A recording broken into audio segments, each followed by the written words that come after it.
আসসালামু আলাইকুম ভিউয়ার্স, আশা করি সবাই ভালো আছেন। তো আমার যারা নিয়মিত ভিউয়ার্স আছেন তারা জানেন আমার চ্যানেলে ইন্ডিয়ান ভিসা সংক্রান্ত যেসব তথ্য দেওয়া হয় তার কিন্তু বেশিরভাগই সঠিক। আপনারা যারা নিয়মিত ভিউয়ার্স আছেন অথবা নতুন ভিউয়ার্স আছেন যাচাই করে দেখতে পারেন আমাদের তথ্যগুলো কোনোভাবে ভুল হয় কিনা। তো মূলত যার ফলে আমাদের প্রচুর পরিমাণে কমেন্ট আসে, প্রচুর পরিমাণে মেসেজ আসে যে অনেক ধরনের তথ্য জানার জন্য, যেমন আমাদের ভিসার জন্য জমা দিয়েছি কবে হবে, ফিঙ্গার দিয়েছি এত তারিখে, এখন পর্যন্ত আপডেট আসেনি, আমাদের এখনো এসএমএস আসেনি, কবে নাগাদ আমাদের নতুন এসএমএস আসবে, যাদের আগস্ট মাসে জমা দেওয়া হয়েছে তাদের কবে নতুন এসএমএস আসবে। এ ধরনের প্রচুর পরিমাণে কমেন্ট আমাদের আসে। তো আজকে আমরা সেই বিষয় নিয়ে কিছু কথা বলবো। তার আগে বলে রাখি, লাস্ট আপডেট পর্যন্ত ইন্ডিয়ান ভিসা আগামী রবিবার থেকে 15ই সেপ্টেম্বর থেকে স্বাভাবিক নিয়মে আগের মতো জরুরি ভিত্তিতে ইন্ডিয়ান ভিসাগুলো দেওয়া হবে, অর্থাৎ ডাবল এন্ট্রি, মেডিকেল এবং স্টুডেন্ট ভিসা। লাস্ট পর্যন্ত এই ভিসাগুলোর কার্যক্রম তারা শুরু করেছে এবং খুবই সীমিত পরিসরে, এবং আগামীতে কবে নাগাদ পুরোপুরি কার্যক্রম শুরু করবে এবং এবং সব ধরনের ভিসা তারা প্রোভাইড করা শুরু করবে সে বিষয়ে কোনো আপডেট নেই, তবে আশা করা যাচ্ছে খুব দ্রুতই সবকিছু স্বাভাবিক হয়ে যাবে ইনশাল্লাহ। তো চলুন শুরু করা যাক। তো আজকের ভিডিওতে আমরা আপনাদের কমেন্টের কিছু উত্তর দিব, যেগুলো আপনাদের খুব কমন এবং খুব গুরুত্বপূর্ণ কিছু প্রশ্ন। প্রথম কমেন্ট, সেটি হচ্ছে এমডি সোহানুর রহমান, আগস্ট মাসে জমা দেওয়ার ডেট ছিল, তাদের কি হবে? তাদের জন্য বলে রাখি, নতুন করে তাদের এসএমএস দিয়ে আবারও ডাকা হবে এবং ফিঙ্গার দেওয়ার জন্য বলা হবে। এখন পর্যন্ত এটাই আপডেট। তারপরে প্রশ্ন, বাঁধন, ভিসা আবেদন করে যদি স্লট না পাওয়া যায় তাহলে আবেদনের মেয়াদ কতদিন পর্যন্ত থাকবে, প্লিজ জানাবেন। এটা কিন্তু খুব ভালো একটি প্রশ্ন, যে আপনি আবেদন করেছেন বাট পেমেন্ট করতে পারেননি অথবা স্লট পাননি ফিঙ্গার দেওয়ার, এক্ষেত্রে আবেদনের মেয়াদ কতদিন থাকবে? এক্ষেত্রে আপনার আবেদনের মেয়াদ থাকবে 15 দিন। আশা করি আপনার উত্তর পেয়েছেন।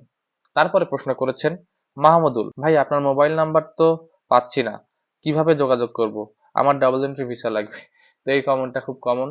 আপনারা যারা আমার ভিডিও দেখেন, আমার ভিডিওর ডেসক্রিপশনে প্রথমে আমার ফেসবুক পেজের লিংক দেওয়া আছে। সাধারণত প্রাইভেট নাম্বার তো দেওয়া সম্ভব না, তবে ফেসবুক পেজের লিংক দেওয়া হয়, সেখানে আমি সবার উত্তর দিই। আপনারা খোঁজ নিয়ে দেখতে পারেন, আমি 99.9% এসএমএস এর উত্তর দেওয়ার চেষ্টা করি। হয়তো অনেক সময় দুই একটা এলোমেলো হয়ে যায়, হয়তো বা নিচে পড়ে যায়, অথবা দেখতে পারি না, সেগুলো দিতে পারি না, তবে 90% উত্তর আমি দিয়ে থাকি। আমার ফেসবুকে যারা মেসেজ করেন তারা জানেন আমি প্রত্যেকটা প্রশ্নের উত্তর দিয়ে থাকি। তারপরে প্রশ্ন করেছেন সুবেদার, আপনি অনেক ভালো, ধন্যবাদ ভাইয়া, মেসেজও সবসময় রিপ্লাই দেন, আপনাকে অসংখ্য ধন্যবাদ। আপনাকে ধন্যবাদ, আপনাকে অসংখ্য ধন্যবাদ কমেন্ট করার জন্য ভাই। তারপরে প্রশ্ন করেছে এমডি রকি, দাদা ট্যুরিস্ট ভিসা কবে থেকে খুলবে, আপডেট নিউজ দেন। ভাইয়া ট্যুরিস্ট ভিসা সম্পর্কে লাস্ট আপডেট এখন পর্যন্ত বলা যাচ্ছে না কবে নাগাদ শুরু হবে, তবে আশা করি খুব দ্রুতই শুরু হবে। তবে এটুকু বলে রাখতে পারি, আগামী এক থেকে দেড় মাসের ভিতরে শুরু হওয়ার সম্ভাবনা নেই। তারপরে প্রশ্ন করেছেন বুলবুল, যাদের জমা দেওয়ার ডেট পার হয়ে গেছে তাদের কবে থেকে মেসেজ দিবে, ফাইল জমা নিবে, সঠিক নিউজ জানাবেন ভাইয়া। তো এক্ষেত্রে যাদের জমা দেওয়ার ডেট, অর্থাৎ আগস্ট মাসে যাদের জমা দেওয়ার ডেট ছিল বাট ঝামেলার কারণে জমা দিতে পারেননি, তাদের কবে নাগাদ ডাকবে? অলরেডি তাদের ডাকা শুরু করছে সেপ্টেম্বরের 1 তারিখ থেকে। হয়তোবা আপনার মেসেজটি এখনো আসেনি, খুব দ্রুতই আপনি পেয়ে যাবেন। তবে যারা আগস্ট মাস বলেন ঝামেলার কারণে জমা দিতে পারেনি, তাদেরকে পুনরায় অবশ্যই এসএমএস দিয়ে ডাকা হবে। তারপরে প্রশ্ন করেছেন কামাল পল, ভাইয়া আগের যে অ্যাপয়েন্টমেন্ট নেওয়া ছিল জমা দিতে পারেনি, তাদের জন্য কি হবে, যদি একটু বলতেন উপকৃত হতাম।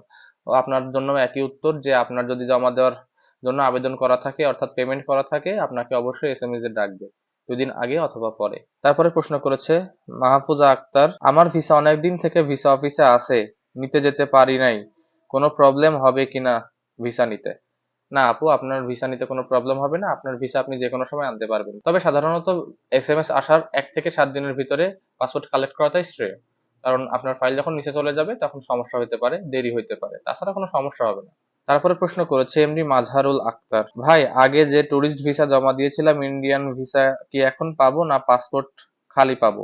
ভাই আপনি যদি আগস্ট মাসের আগে জমা দিয়ে থাকেন আপনি এই মুহূর্তে খালি পাসপোর্ট ফেরত পাবেন, কারণ এই মুহূর্তে ট্যুরিস্ট ভিসা দিচ্ছে না। আর যদি এমনটা হয় আপনার পাসপোর্ট এখনো ভিতরে আছে, এসএমএস আসেনি, তাহলে আপনি ওয়েট করতে পারেন, পরবর্তীতে যখন ট্যুরিস্ট ভিসা শুরু করবে তখন হয়তো বা ফেরত দিতে পারবে। আর যদি আপনার ইমিডিয়েট পাসপোর্ট প্রয়োজন হয় আপনি ফেরত নিতে পারবেন। তারপরে প্রশ্ন করছে সজীব, ভাইয়া ই ভিসা কবে থেকে চালু হবে জানা থাকলে একটু জানাবেন দয়া করে। তো ই ভিসা বলতে ইন্ডিয়ান ই ভিসা শুরু হওয়ার একটি বড় সম্ভাবনা ছিল আওয়ামী লীগ সরকার থাকাকালীন, যেহেতু সরকার পতন হয়েছে, ইন্ডিয়ার সঙ্গে আমাদের রাজনৈতিক এবং অভ্যন্তরীণ যোগাযোগ এবং সম্পর্ক অনেকটা অবনতি ঘটেছে, সেহেতু এই মুহূর্তে ই ভিসা কবে নাগাদ শুরু হবে এ বিষয়ে বলা যাচ্ছে না। তবে অনেক ক্ষেত্রে তারা ই মেডিকেল ভিসাটা দিচ্ছে, তবে সেক্ষেত্রে খুবই কম, যাদের হায়ার রেকমেন্ডেশন থাকে কিংবা এম্বাসিতে মেল করে ইন্ডিয়ান মেডিকেল ভিসাগুলো পাচ্ছে, তাদের ভিতরে অনেকে ই ভিসা পাচ্ছেন। তারপরে প্রশ্ন করেছেন এমডি মজনু শিকদার, ভাই আগে যারা ট্যুরিস্ট ভিসা জমা দিয়েছিল ইন্ডিয়া এখন কি ভিসা পাবে না পাসপোর্ট ফেরত পাবে? তো আপনার একই প্রশ্ন, যে আপনি যদি পাসপোর্ট দিয়ে থাকেন ট্যুরিস্ট ভিসার জন্য, তাহলে আপনি পাসপোর্ট ফেরত পাবেন, অথবা যদি জমা রেখে থাকেন এখনো, হয়তোবা যখন পাসপোর্টে ট্যুরিস্ট ভিসা দেওয়া তারা শুরু করবে সেই সময় আপনার ভিসা পেতে পারেন, তবে এখন এই অবস্থাতে পাবেন না। তারপরে প্রশ্ন করেছেন Amjad Sikdar, double entry visa করতে কত টাকা লাগবে এবং কত সময় লাগবে? এক্ষেত্রে আমি আপনাদের বলে রাখি, আমি কোনো সময় আপনাদের বলবো না যে আপনারা কন্টাক্টে করেন। কন্টাক্টে তারাই করবেন যাদের ইমিডিয়েট দরকার অথবা কোনোভাবেই পাচ্ছেন না তারা। সাধারণত ইন্ডিয়ান ভিসা করতে 835 টাকা ফি দিতে হয়, এটাই খরচ, তাছাড়া আর কোনো খরচ নাই। তাছাড়া অতিরিক্ত যে খরচগুলো আছে সেগুলো আপনার নিজে থেকে বহন করতে হবে এবং নিজের দায়িত্বে করতে হবে। তারপর আরেকজন প্রশ্ন করেছেন, দাদা আমার তো এসএমএস আসছে না, মেডিকেল ভিসা আবেদন করা আছে এবং টাকা জমা দেওয়া আছে।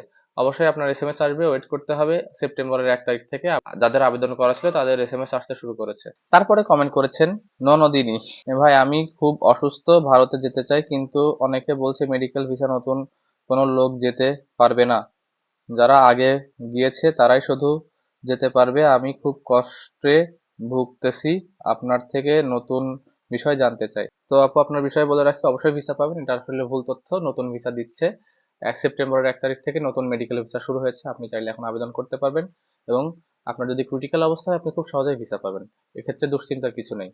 তারপর আর একজন কমেন্ট করেছেন, ইমেল অ্যাড্রেসটা দিয়েন হাই কমিশনার। তো যারা এখন পর্যন্ত ইমেল অ্যাড্রেসের বিষয়টি বুঝতে পারেননি, আমাদের এই বিষয়ে একটি পার্টিকুলার ভিডিও আছে, আপনি কিভাবে মেল করবেন এবং কি কি লিখতে হবে এবং কোন অ্যাড্রেসে মেল করবেন সেই ভিডিওটি দেখে আসতে পারেন। তারপরে আমরা এখানে স্ক্রিনশটে মেইলের অ্যাড্রেসগুলো দিয়ে দিব। তারপরে কমেন্ট করেছে শ্রীমল ঠাকুর, ভাই আমি অনলাইনে ভিসার জন্য আবেদন করেছিলাম 8 মাস 12 তারিখে, ডেট ছিল, ডেট চলে গিয়েছে, অফিস বন্ধ ছিল, এখন কি আমি ডেট পাবো, প্লিজ জানাবেন।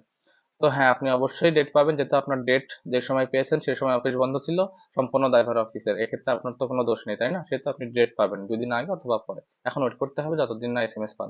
আরেকজন কমেন্ট করেছে, ভাই আমার লস পাসপোর্ট আছে, ইন্ডিয়ার ডাবল এন্ট্রি ভিসা করতে দিতে পারবো কিনা, আর কত টাকা লাগবে? আমি কয়েকজনের কাছে জমা দিতে চেয়েছিলাম, তারা 40,000 টাকা চেয়েছে, 30,000 টাকা আগে পরে বাকি টাকা, কিন্তু আমার আপনার কথা ভালো লাগে তাই আপনার সঙ্গে কথা বলতে চাই এবং আপনার মাধ্যমে দিতে চাই, প্লিজ আপনি আপনার নাম্বারটা দিবেন।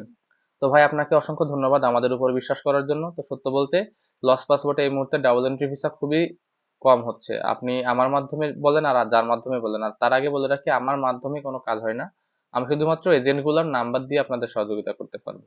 অনেকেই কমেন্ট বক্সে এসে অথবা ইনবক্সে এসে আমার নাম্বার চান, ভাই আমার নাম্বার দিতে দিতে এমন একটা পর্যায়ে চলে গেছে, আমার দিনে 1-150 কল আসে, শুধুমাত্র কল ধরতে ধরতে আমার অনেক সময় নষ্ট হয়ে যায়।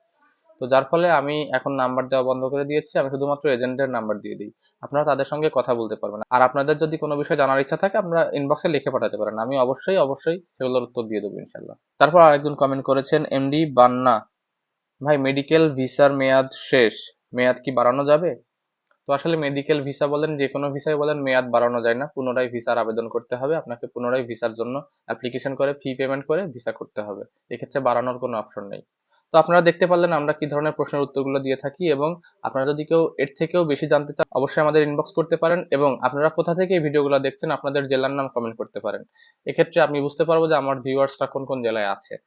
তো আজকের মতো এই পর্যন্তই, পরবর্তীতে নতুন আপডেটের জন্য আমাদের সঙ্গে থাকুন। আল্লাহ হাফেজ।